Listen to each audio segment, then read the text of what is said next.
আজি আমি স্টার্ট করিম current affairs. Okay, current affairs আজি আমি স্টার্ট করিম current affairs related to international relation.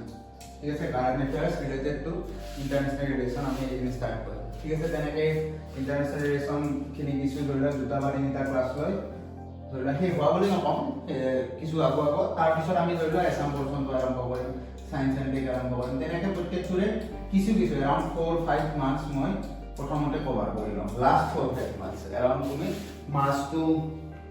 ধৰি লওক March February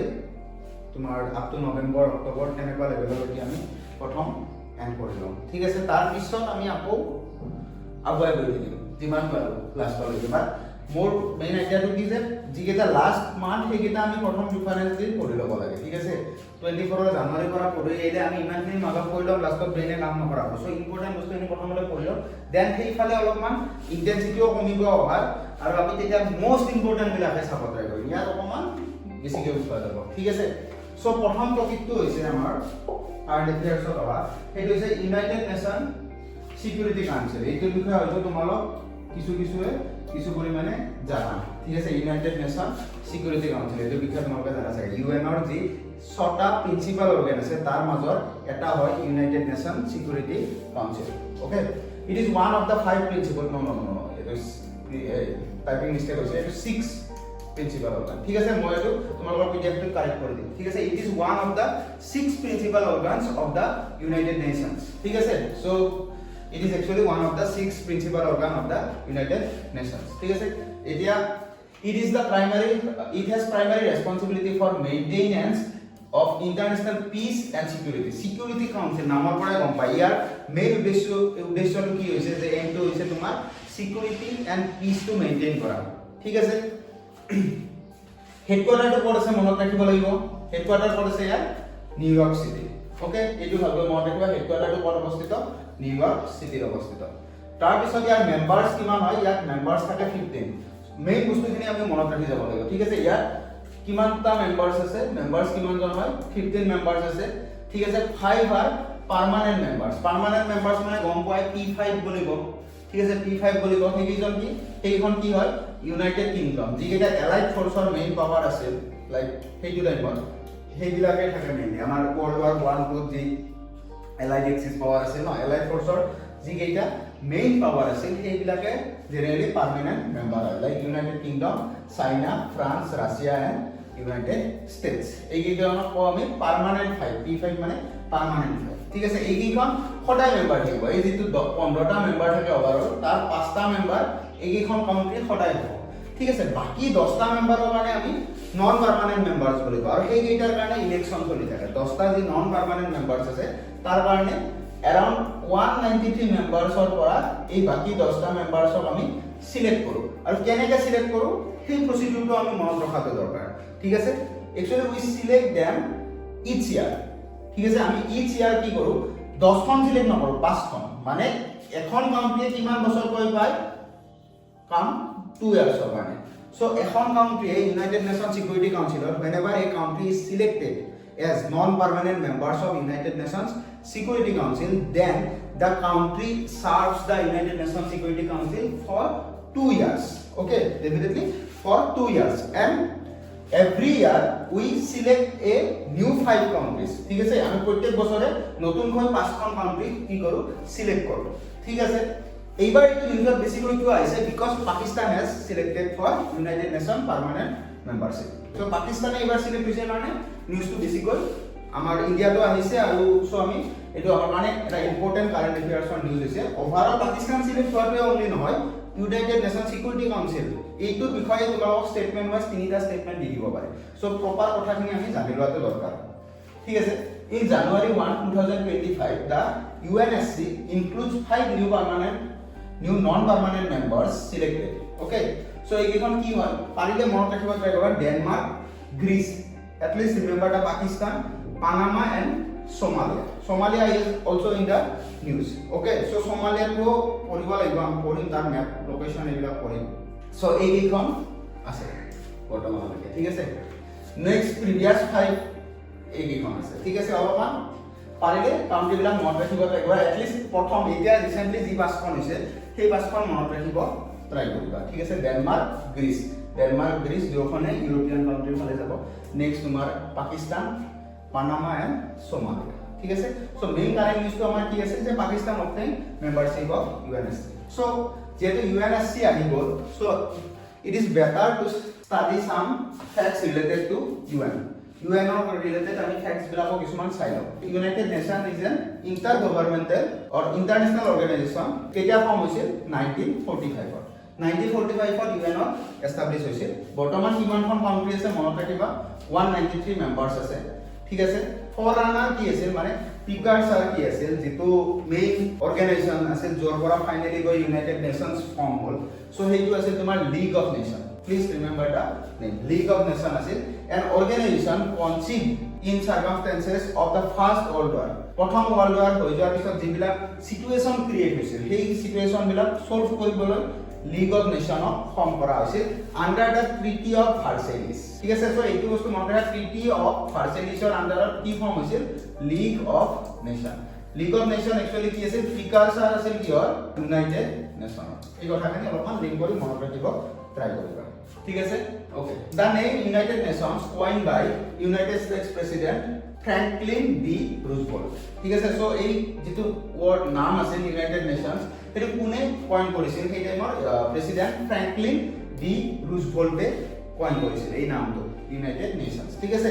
conference held in San Francisco USA was attended by representative of 50 countries and signed by the United Nations Charter ঠিক আছে India is one of the country ঠিক আছে the UN Charter of 1945 is foundational treaty of United Nations as an intergovernmental organization so মনত থাকিব কেনেকুৱা fact বিলাক মনত ৰাখিব লাগিব কোনখন প্ৰিকাৰছাৰ অৰ্গানাইজেশ্যনটো কি আছে তেনেকুৱা কথাবিলাক আমি মনত ৰাখিব লাগিব পাকিস্তানক কিয় ইউনাইটেড মেম্বাৰ্স বনালে পাকিস্তানে বনোৱাৰ কাৰণে আমাৰ কি সুবিধা হ'ব কি অসুবিধা হ'ব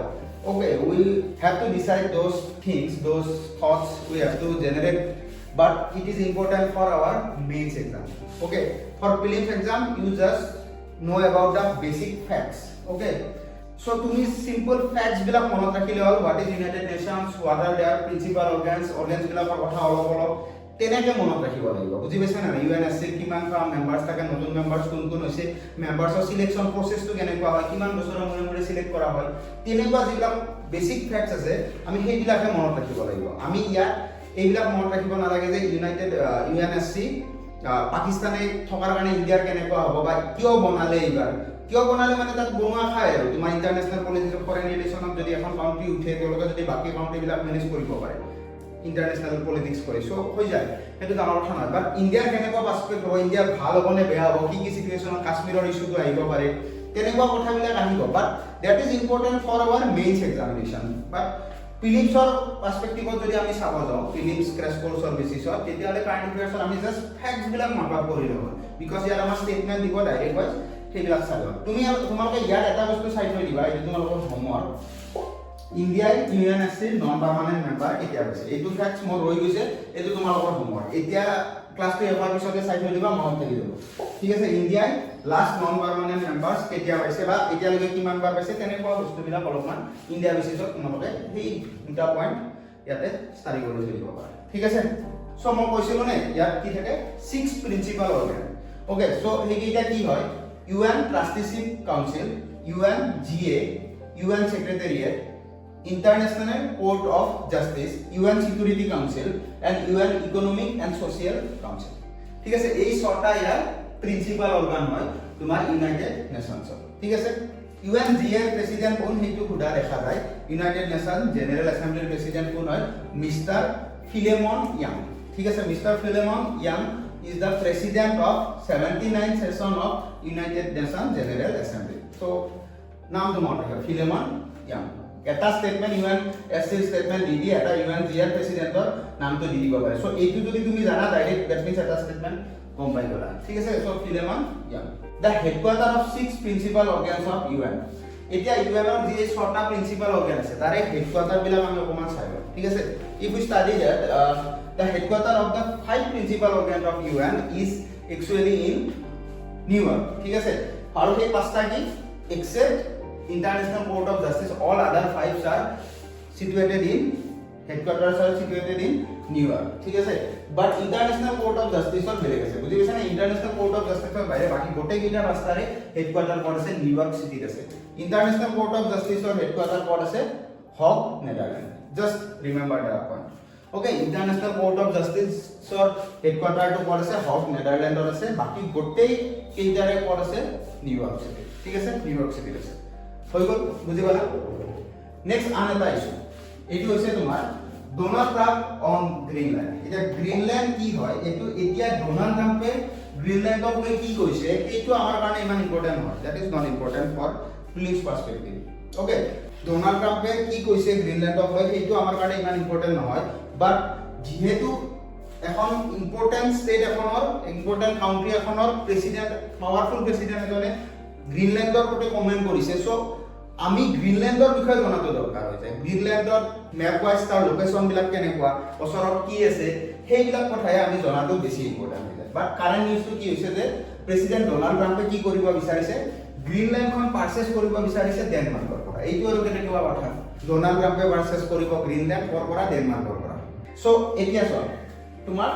ডোনাল্ড ট্ৰাম্পে গ্ৰীনল্যান্ডখন পাৰচেজ কৰিছে পাৰচেজ কৰিব বিচাৰিছে কৰ পৰা ডেনমাৰ্কৰ পৰা এতিয়া গ্ৰীনল্যান্ড এখন বেলেগ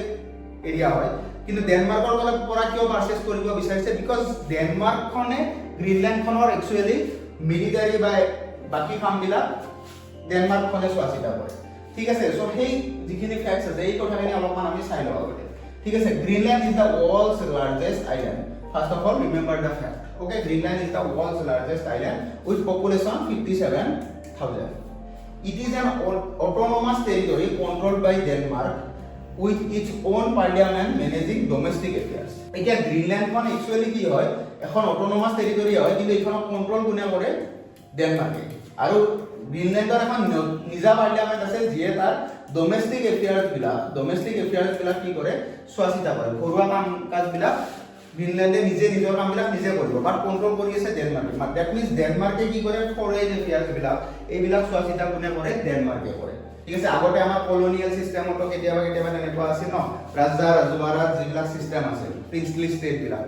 বিলাকত কেনেকুৱা সিস্টেম চলিছে তাহাঁতৰ ঘৰুৱা যিবিলাক কাম কাজ আছে ঘৰুৱা লোকেল এফেয়াৰ্স বিলাক ৰজাবিলাকে কৰিব কিন্তু সেই ৰজাবিলাকে বাকি কোন ৰজাৰ লগত সম্বন্ধ ক্ৰিয়েট কৰিব কোন ৰজাৰ লগত তোমাৰ এক্সাৰসাইজ কৰিব এইবিলাক কথাবিলাক কিন্তু কোনে ডিসাইড কৰা আছিল ব্ৰিটিছসকলে ইয়াতো তেনেকুৱাই চলি আছে ঠিক আছে while foreign monetary and military policies are directed by Denmark okay গটিকে এইখিনি কাম foreign monetary and military policy বিলাক কোনে চাই ডেনমাৰ্ক সো এইখিনি জানিলো এতিয়া আমি ডেনমাৰ্কৰ ভিতৰৰ কথাখিনি গম পালো ঠিক আছে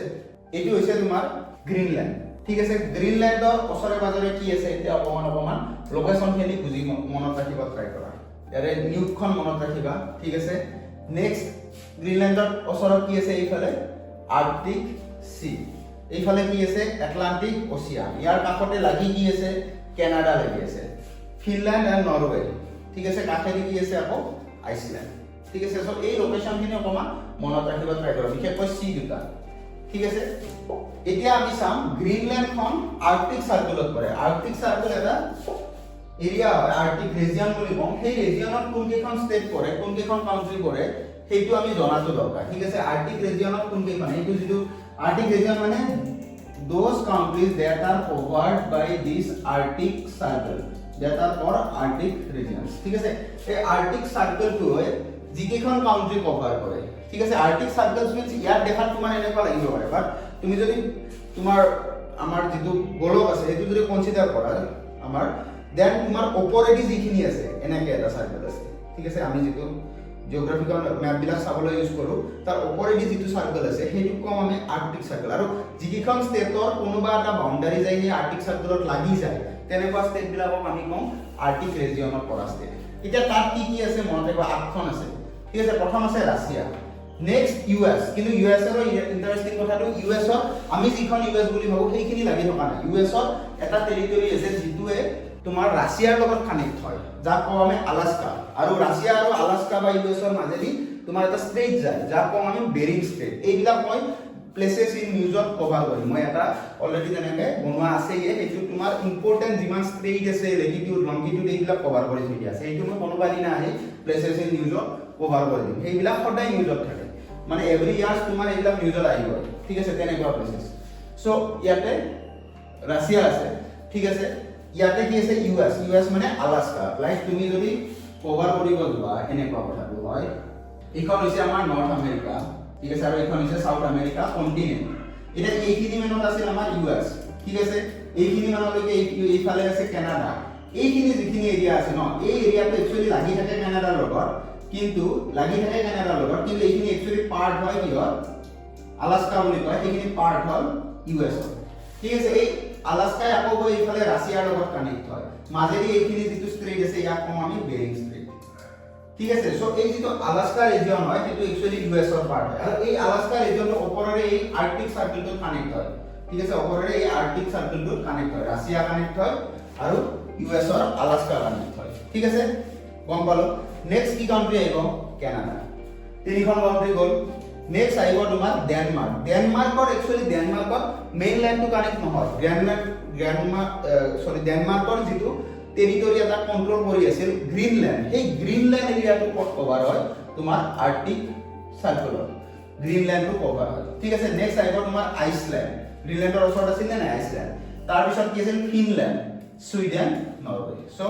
1 2 3 4 5 6 7 8 ঠিক আছে Finland Sweden Norway Iceland Denmark Canada US Russia so please remember the points okay কোন কোন কান্ট্রি ইয়াত কানেক্টেড হইছে এটো মনত ৰাখিবা ইউএস ৰ কোনখিনি এৰিয়া কানেক্ট হৈছে এটো মনত ৰাখিবা আলাস্কা আৰু ডেনমাৰ্কৰ কি কানেক্ট হৈছে গ্ৰীনল্যান্ড ঠিক আছে এটো ক'ত আছে নৰ্থ পোলত অবভিয়াসলি আছে ঠিক আছে এটোকে কম আমি আৰ্কটিক ওচিয়ান আছে ক্লিয়াৰ এটো মেপৰ আমি চাব লগা আছে নেক্সট যদি আমি চাও এইখন হৈছে আমাৰ গ্ৰীনল্যান্ড এটা গ্ৰীনল্যান্ডৰ এটা লোকেশনৰ কাৰণে মই একচুয়ালি দিছো এটা বে বুলিব পাৰে ব্যাফিন বে ঠিক আছে ব্যাফিন বে আমাৰ যেনেকে বে অফ বেংগল আছে ঠিক তেনেকে এটা বে আছে ব্যাফিন বে তো কাৰ মাজত আছে এটো দিব পাৰে ইটো সাইডে আছে আমাৰ কানাডা আৰু এইখিনিত আছে গ্ৰীনল্যান্ড আৰু ইয়াৰ মাজত আছে কি তোমাৰ ব্যাফিন বে ঠিক আছে গ্ৰীনল্যান্ডৰ তোমাৰ ইটো সাইডে ইষ্টৰ পিনে আছে গ্ৰীনল্যান্ড সি তাৰ পিছত আছে আইসল্যান্ড এটো জানাই হয় না আৰু গ্ৰীনল্যান্ড আৰু কানাডাৰ মাজত কি আছে এটা ষ্ট্ৰেট আছে ষ্ট্ৰেটটোৰ নাম এইবিলাক বাৰু আমি পিছত আকৌ ষ্টাডি কৰিম যেতিয়া ডিটেইলছত বাকি ইম্পৰ্টেন্ট ষ্ট্ৰেট বিলাকৰ লগত কভাৰ কৰিম এইটো আছে ডেভিস ষ্ট্ৰেট এইটো খুদে ডেভিস ষ্ট্ৰেট বাস ষ্ট্ৰেট জিব্ৰাল্টাৰ বাবল মান্ডাস হাৰমুজ এইবিলাক বহুত ইম্পৰ্টেন্ট ষ্ট্ৰেট হয় ঠিক আছে গতিকে এই ষ্ট্ৰেট বিলাক মনত ৰাখিবা বাক strait okay strait of Malacca okay এইবিলাক ষ্ট্ৰেট জানিব লাগিব ঠিক আছে সো মনত ৰাখিবা ডেভিস ষ্ট্ৰেট কিহৰ মাজত আছে গ্ৰীনল্যান্ড আৰু কানাডাৰ মাজত ডেভিস ষ্ট্ৰেট আছে আৰু এইতে ব্যাফিন বেটো তোমালোকে মনত ৰাখিবা ক্লিয়াৰ নেক্সট এটা ইম্পৰ্টেন্ট টপিকস হেতু হৈছে global corporate minimum corporate tax এটো বৰ্তমান টাইমত বহুত এটা ডাঙৰ ইস্যু হৈছে ঠিক আছে ইয়াৰ global corporate minimum tax means the countries all over the world has decided to keep a permanent tax keep a minimum tax on the corporate companies ঠিক আছে তো কাউন্ট্রিজ বিলাকে কি ডিসাইড কৰিছে যে এটা মিনিমাম কৰ্পোৰেট টেক্স লগাব countries বিলাকে নহয় একচুয়ালি অৰ্গানাইজেশন বিলাকে স্পেসিফিক্যালি ক'ব গলে OECD আৰু পিছত এইটো কোনে একসেপ্ট কৰিছে G20 সো মনত থাকিব কোনটা অৰ্গানাইজেশনৰ কথা বলো যেটো গ্লোবাল মিনিমাম কৰ্পোৰেট টেক্স এইটো ধাৰণাটো আনিছিল Organization of Economic Cooperation and Development OECD and further it is accepted by G20 okay so it would dharana as a global minimum corporate tax what is this it is an initiative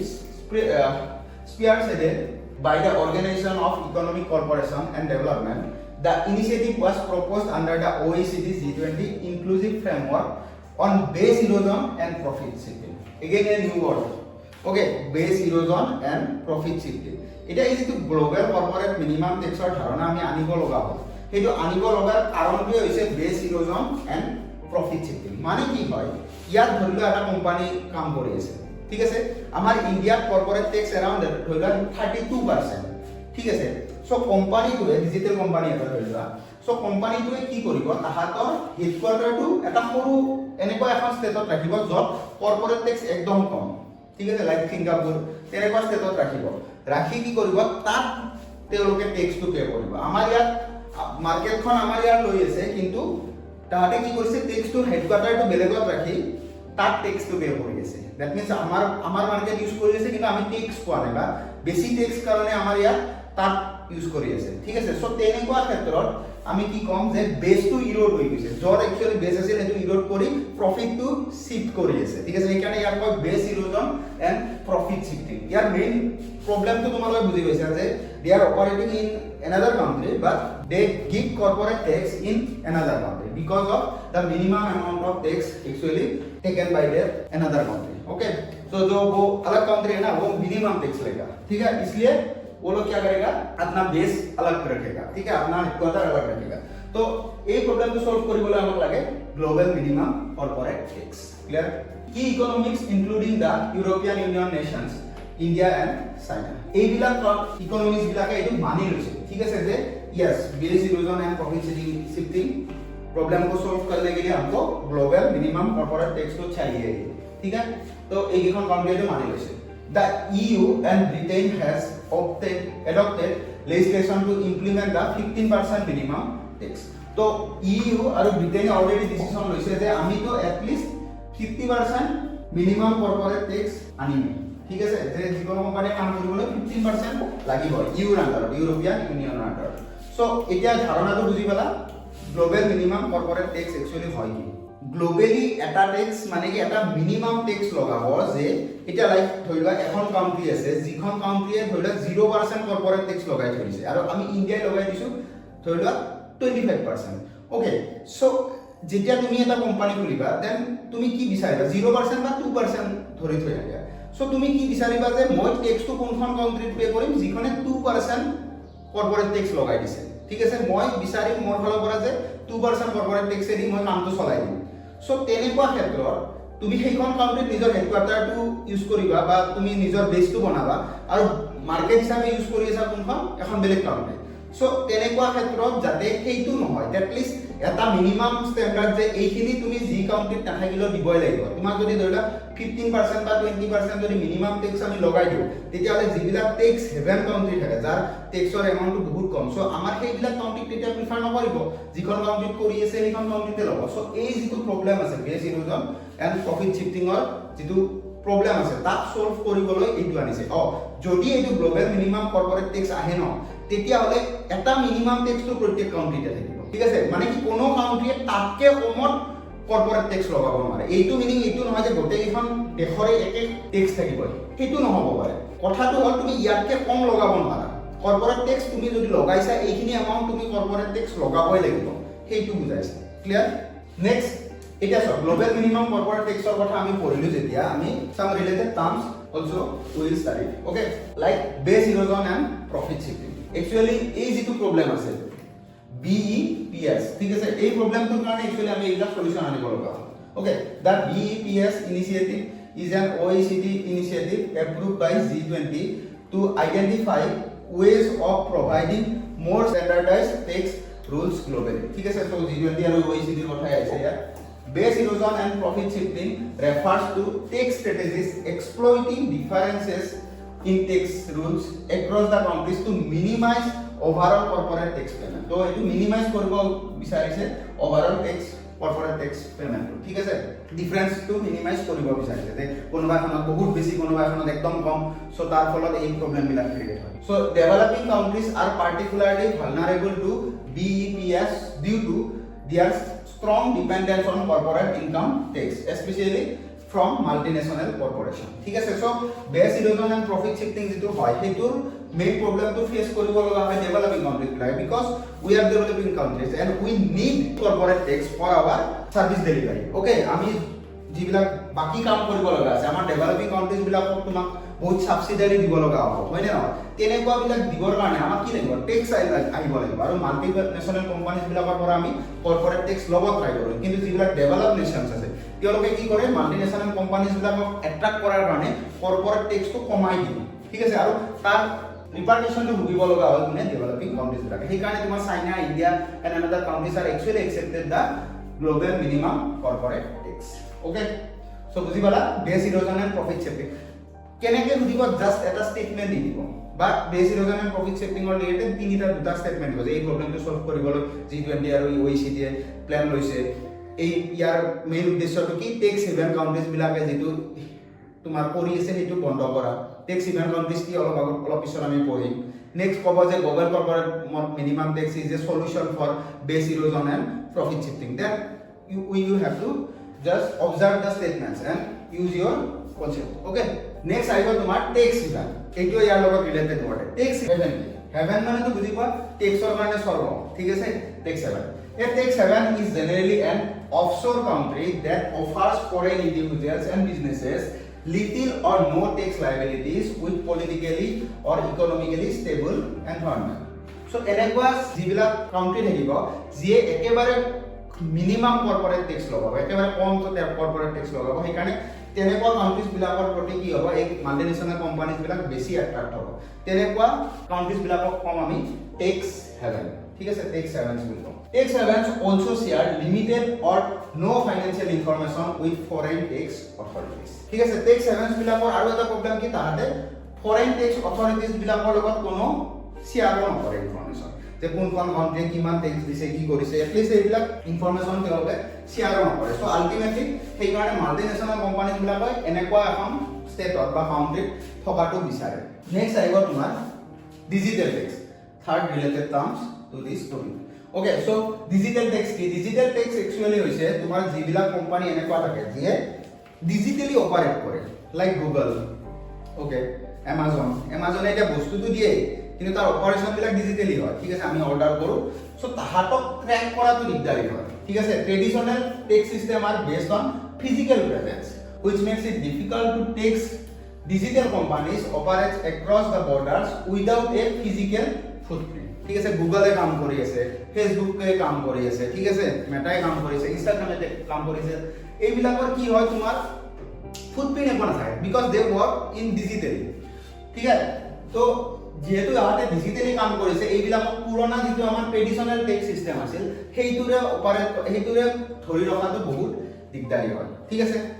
so digital tax in India is known as equalization levy introduced by Finance Act 2016 so equalization levy to কি বুলি কম আমাৰ যেটো digital টেক্সৰ concept আছে যিবিলাক company digitally operate কৰে সেইবিলাকৰ ওপৰত লগোৱা টেক্সটোক আমি ডিজিটাল টেক্স বুলি কম সেই টেক্সটোকে আমি ইণ্ডিয়াত কি বুলি কম equalization levy ঠিক আছে এটো কেতিয়া লগোৱা হৈছে Finance Act of 2016 Indian government has decided to discontinue the equalization levy due to chance of apply GMCT global minimum corporate tax যদি লগোৱা যায় তেতিয়া হলে আমাৰ ইন্ডিয়ান গভৰ্নমেন্টে ডিজিটাল টেক্সৰ যেটো ধাৰণা আছিল এটো নোহোৱা কৰিব বুলি ভাবিছে কাৰণ তেতিয়া এটা মিনিমাম টেক্স তেওঁলোকে দিব লগা হ'ব বাট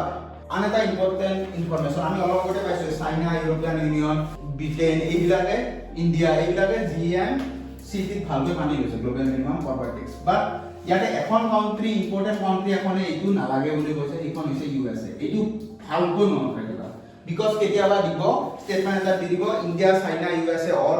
all these countries accepted the concept of GMCT then that statement will be wrong because US pull out from GMCT and subsequent failure of GMCT may lead to revival of digital tax so USA যেহেতু পুল out কৰিছে so GMCT ৰ ওপৰত এটা ডাঙৰ question mark আহি গৈছে যে এইটো সফল হ'ব নে নহয় এতিয়া আমাৰ ইকুৱেলাইজেশ্যন লেভিটো আকৌ আনিব লাগিব আমি বা বেলেগ দিক বিলাকো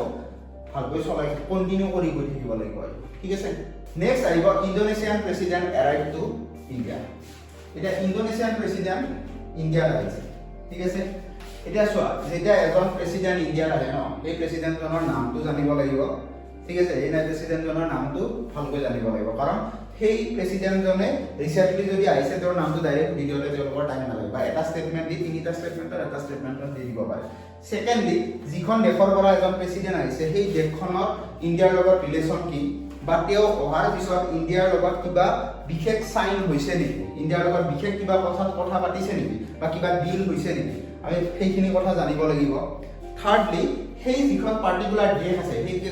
দেশখনৰ জিওগ্ৰাফিকেল যিটো লোকেশন আছে সেই লোকেশনৰ বিষয়ে জানিব লাগিব ঠিক আছে এই তিনিটা বস্তু আমি পঢ়িব লাগে এজন প্ৰেসিডেন্ট আছে প্ৰেসিডেন্টজনে যদি কিবা এৱাৰ্ড পাইছে আহি সেইটো জানিব লাগিব কোনদিনা আহিছে যদি স্পেসিফিক ডে হয় তেতিয়া সেইটো জানিব লাগিব ফাৰ্স্ট কথা প্ৰেসিডেন্টজনৰ কথা অলপমান জানিব লাগিব সেকেন্ডলি কলনে ডিল বিলাকৰ কথা জানিব লাগিব কিবা যদি ডিল হৈছে সেই ডিলটো জানিব লাগিব থাৰ্ডলি সেই দেশখনৰ জিওগ্ৰাফিকেল লোকেশন এই তিনিটা বস্তু আমি শিকিব লাগিব ক্লিয়াৰ প্ৰেসিডেন্টজনৰ নাম কি প্ৰাবো সুবিয়ান্টো ঠিক আছে Prabowo Subianto arrived to in India. He will be the chief guest for 76th Republic day celebrations in India. तो ये तो इंपॉर्टेंट होगा, ठीक है, because he had arrived at the Republic day which number 76 Republic day. तो ये भी अच्छे से याद रखना, ये 75 दे सकता है, ठीक है, वो लोग बाकी सब सही देगा, तुम्हें भी लगेगा यार इंडोनेशियन प्रेसिडेंट तो आया था, सुबियांटो तो आया था, लेकिन यहाँ पे दे देगा वो लोग 75, तो गलत हो जाएगा, तो ये याद रखना। क्लियर? जॉइंट मिलिट्री एक्सरसाइज, अब देखो वो कंट्री आया है तो उनसे हमारा जॉइंट क्या क्या मिलिट्री एक्सरसाइज है वो हम लोग एक बार देख लेते हैं, ठीक है। तो कौन सा जॉइंट मिलिट्री एक्सरसाइज है? पहला तो याद रखना गरुड़ा शक्ति अभियान, ठीक है सर, गरुड़ा शक्ति एक एक्सरसाइज है। नेक्स्ट समुद्र शक्ति, गरुड़ा शक्ति, समुद्र शक्ति, कोऑर्डिनेटेड पेट्रोल्स, যাকো আমি ইন্দো কর্পেট, ইন মানে ইন্ডিয়া, ইন্দো মানে ইন্দোনেশিয়া আর CORPAT, coordination or patrol pat CORPAT, ঠিক আছে। তো গরুড়া শক্তি, তার পিছত সমুদ্র শক্তি, তার পিছত Indo CORPAT, okay, these are the joint military exercise actually helps between these countries, okay. India is developing the Subang port, please remember the port, it will be important for this prelims, okay. Subang port to port আছে, Sabang port to port আছে, এইটো খুদিব পাৰে, please remember। আমাৰ যেনেকে গুৱাহাটীৰ port to important হৈ আছে, এইটো port আছে পাকিস্তানৰ আছে, সাবাহাৰ port to important, ঠিক তেনে Hambantota port important, West Colombo port important, যিবিলাক পৰ্টত ইণ্ডিয়াই কাম কৰি আছে তেনেকুৱা port বিলাকৰ, म्यांमाৰৰ port বিলাক important, য'ত আমাৰ লাইক তোমাৰ এইটো IMD কৰিডৰ, IMD টো বনি আছে বা কালাদান ৰেল প্ৰজেক্টটো বনি আছে, তাত যিবিলাক পোৰ্ট লোকেটেড হৈ আছে, এনেকুৱা পোৰ্ট বিলাক ইম্পৰ্টেন্ট। ঠিক তেনেদৰে এই পোৰ্টটো ইণ্ডিয়াই বিল্ড কৰি আছে, এইটো সাবাং পোৰ্ট, এই পোৰ্টটো আমাৰ কাৰণে ইম্পৰ্টেন্ট হ'ব, ঠিক আছে। এইটো ক'ত আছে? Indonesia. Sabang port is actually located in Indonesia, please remember that. Sabang port is this, তো সাবাং পোৰ্ট এইখিনি ইন্দোনেছিয়া ইয়াৰ পৰা ষ্টাৰ্ট হ'ব ন, তো সাবাং পোৰ্ট ইয়াৰ আছে। এটা ইন্দোনেছিয়া আৰু তোমাৰ ইণ্ডিয়াৰ যিটো আন্দামান এণ্ড নিকোবৰ আছে, ইয়াৰ মাজেদি এডাল লাইন পাৰ হৈ যায়, লেটিটিউড এডাল পাৰ হৈ যায়, সেইডালক আমি কম 6 ডিগ্ৰী চেনেল, এইটো মনত ৰাখিবা। আকৌ ইন্দোনেছিয়াৰ ওপৰৰ পাৰ্টটো, সৰি ইন্দোনেছিয়া নহয়, ইয়াতে তোমাৰ লাইক বাকি এছিয়ান কান্ট্ৰি আৰু ইন্দোনেছিয়াৰ মাজত ইয়াতে এটা ষ্ট্ৰেইট পাৰ হৈ যায়, যেটো কওঁ আমি strait of Malacca. Strait of Malacca actually protect কৰি ৰাখে আমাৰ আন্দামান নিকোবৰত যি আমাৰ মেৰিটাইম ফৰ্চ আছে, তেওঁলোকে এইটো প্ৰটেক্ট কৰি ৰাখে, ঠিক আছে। 10 ডিগ্ৰী চেনেল এটা লাগে, এইটো কৰ মাজত আছে জানাই, আন্দামান আৰু এইবিলাক আমি পঢ়িম, মই কৈছিলো না এই যে প্লেচেছ ইন নিউজ, তাতে গোটেইখিনি কভাৰ হৈ যাব। আন্দামান আৰু নিকোবৰৰ মাজত থাকে 10 ডিগ্ৰী চেনেল, ঠিক আছে। তেনেকে আমাৰ ধৰি লওক ক'ব যাওঁ যদি 8 ডিগ্ৰী চেনেল, ঠিক আছে। 8 ডিগ্ৰী চেনেল ক'ত আছে? 8 ডিগ্ৰী চেনেল মালদ্বীপ আৰু মিনিকয় আইল্যান্ড অফ লাক্ষাদ্বীপ, এই দুটাৰ মাজত আছে। গতিকে এনেকুৱা চেনেল বিলাকো আমি পিছত পঢ়িম, বাট এজ অফ নাও তুমি এইখিনি জানিলে হ'ল, ঠিক আছে। 6 ডিগ্ৰী চেনেলৰ ক'ত আছে। বাকি ইন্দোনেছিয়াৰ মেপখন অলপমান চাব পাৰা, ইন্দোনেছিয়াৰ 3টা আইল্যান্ড মেইনলি থাকে, কি থাকে, আৰু ইন্দোনেছিয়াৰ কেইটামান তোমাৰ ভলকেনিক স্পট আছে, ঠিক আছে। সেইখিনি 2-3টামান ডাঙৰ ডাঙৰ ভলকেনিক স্পট আছে, সেইখিনি ওয়াৰ্ল্ড জিওগ্ৰাফি যদি কৰোঁ মেপৰ থ্ৰুৰে যদি কভাৰ কৰিব লগা যেন লাগে তেতিয়াহ'লে কৰিব লাগিব, ঠিক আছে। সো এইখিনি এতিয়া মনত ৰাখিব। So Indonesia is in negotiation with India for procurement of BrahMos missile, ঠিক আছে। আমাৰ পৰা BrahMos missile অলৰেডি ফিলিপাইনছে লৈছে, এটা ইন্দোনেছিয়াও এইটো প্ৰপ'জ কৰিব বিচাৰিছে আমাৰ পৰা। BrahMosটো জানা সাইড চেণ্টাৰৰ ক্লাছ যোনে কৰিছা গম পাবা যে BrahMos মিছাইল কি হয়। একচুয়ালি ৰাছিয়া আৰু ইণ্ডিয়া লগ হৈ এটা বেলিষ্টিক আছিল নে, এইটো কি আছিল, ক্ৰুজ মিছাইল আছিল না ballistic missile? BrahMos is a cruise missile, ঠিক আছে। আৰু এইটো কি আছিল, সুপাৰসনিক আছিল নে সাবসনিক আছিল? সাবসনিক মিছাইল আছিল, ঠিক আছে। সো এইবিলাক তোমালোকে জানা BrahMosৰ বিষয়ে। The deal is expected to be at $450 million, ঠিক আছে। Indonesia will become the second export market of this missile after the Philippines, মই কৈছো নে। সো BrahMos missile আমাৰ প্ৰথম পাক দিছিল ফিলিপাইনছক দিছিল, ঠিক আছে। ফিলিপাইনছক পঠাইছিল, এইটো আমি মেইনছৰ এনসাৰ কৰিব লাগিব। যেতিয়া আমি নেইবাৰিং ষ্টেটৰ লগত ৰিলেশ্যন দেখিব লাগিব বা এছিয়ান কাউন্ট্ৰিজৰ লগত দেখিব লাগিব, তেতিয়া এটা ধুনীয়া পইণ্ট হয়। এতিয়া আমি ডিফেন্স প্ৰকুৰমেণ্ট কৰি আছো এছিয়ান কাউন্ট্ৰিজৰ লগত, এতিয়া আৰু এটা লগ লাগিব তাৰ লগত, সেইটো হৈছে ইন্দোনেছিয়া। ইন্দোনেছিয়াকো আমাৰ BrahMos মিছাইল দিব, ঠিক আছে। নেক্সট আহিব তোমাৰ AI একশ্যন সামিট, ঠিক আছে। AI action summit, artificial intelligence action summit. দিনটো এতিয়ালৈকে হোৱা নাছিল কাৰণ এইটো ফেব্ৰুৱাৰীৰ কাৰেণ্ট এফেয়াৰ্ছ হয় তোমাৰ। সো যদি এতিয়া একেবাৰে আপডেট হৈছে ৰিসেন্টলি একেবাৰে, দেন সেইটো কভাৰ কৰিম, বাট সেইটো কভাৰ হৈ যাব তোমাৰ। বাট এইটো ফেব্ৰুৱাৰী নিউজ আছিল, ফেব্ৰুৱাৰী 2025 লৈকে এইটো হোৱাই নাছিল। আৰু তোমাৰ কুৱেশ্যন নম্বৰ এইটো কোনতে পাবা যে Philippines is the first country and India is planning to, সেনেকুৱা লেভেলত পাব পাৰা, বা with which country India is planning to sell BrahMos missile এনেকুৱা লেভেলত পাবা ৱৰ্ডিংটো ঠিক আছে প্লেনিং টু সেল এনেকুৱা লেভেলত পাবা সো তেতিয়া obviously it is Indonesia clear AI action summit okay तो AI action summit in Paris has been co-chaired by India and France ठीक है AI मतलब artificial intelligence okay artificial intelligence action summit has been co-chaired by India and France okay the summit was addressed by PM Modi हमारे प्रधानमंत्री जी ने इसको admit किया हुआ है ओके सो इधर देखो क्या क्या एआई का क्या तुम्हारा मतलब प्लस पॉइंट है क्या ड्रॉबैक्स है ये सब तो होगा ही वो सब हम लोगों को मेंस के लिए अच्छे से प्रिपेयर करना है लेकिन इधर हमको इस सब्जेक्ट का थोड़ा इंपॉर्टेंट फैक्ट्स याद रखना है कौन सा देश ने क्या अगर कुछ कंट्रीब्यूशन किया है या कौन सी देश में कुछ किसी ने कुछ अगर बराबर बोल दिया है तो वो है ठीक है तो यहाँ पे 58 कंट्रीज ने इसको अटेंड किया था including India China Brazil, France and Australia signed a joint statement on inclusive and sustainable artificial intelligence for people and the planet at the AI Action Summit in Paris. पहले तो याद रखो कि ये